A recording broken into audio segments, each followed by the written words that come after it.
To find a parking spot in the elevated structure. Well, that is very inconvenient. There were some times Mary realized not having any parents could be a blessing.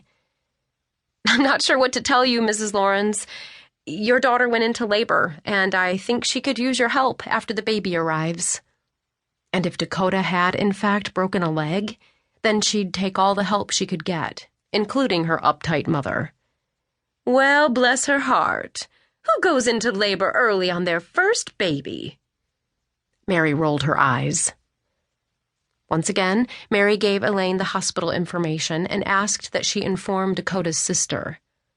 We'll do our best to get a flight in the next day or so. That would be great. Leave it to Dakota. Elaine's voice trailed off as she hung up the phone. Mary squeezed her car between a long bed dually truck and a minivan. There wasn't much space between the cars. The truck looked relatively new, giving her the sense that maybe the owner would be extra careful not to ding a door when sliding inside.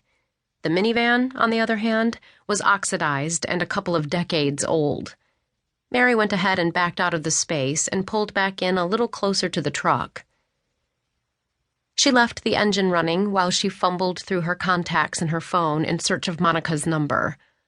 On her third time through her list, it dawned on her that she hadn't replaced all the numbers when she'd upgraded her cell earlier in the year. She considered calling Walt back, then decided against it. The man would be stressed enough. If he didn't know Monica's number from memory, he'd be fumbling with a cell phone while on the highway. Mary tapped her fingers along her phone as she debated. There was one person she could call who would have Monica's number, someone whose number she'd memorized months ago. A chill went over her body when she considered her options. Before she could talk herself out of it, she dialed. In a completely childish act, she chanted in her head that the call go to voicemail. On the fourth ring, she held her breath.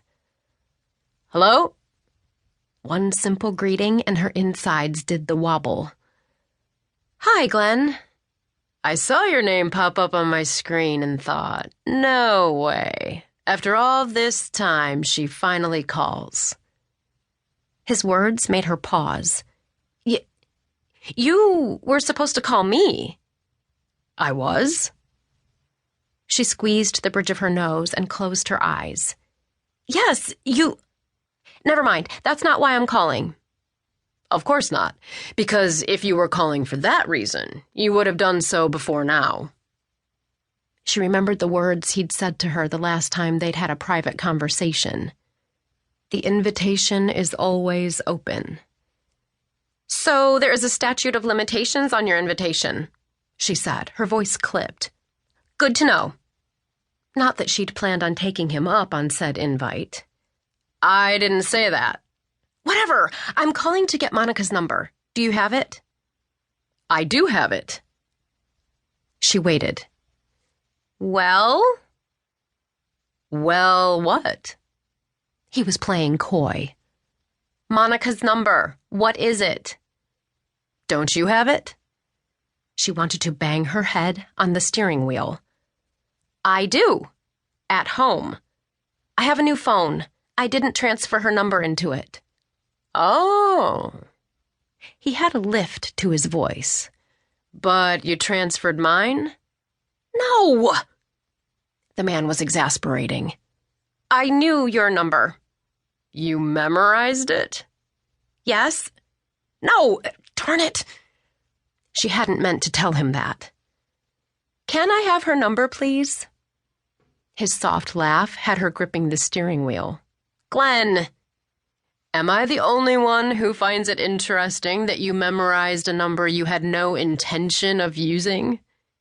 Am I the only one who recognizes how huge your ego is? He laughed. I think there are a lot of people who know that about me. How proud you are. The reason it would never have worked between them. Life is short, counselor. Insecurity doesn't move one forward in life. You should know that. Of course I know that. I don't always practice it, but I know it. Now, are you going to give me Monica's number or not?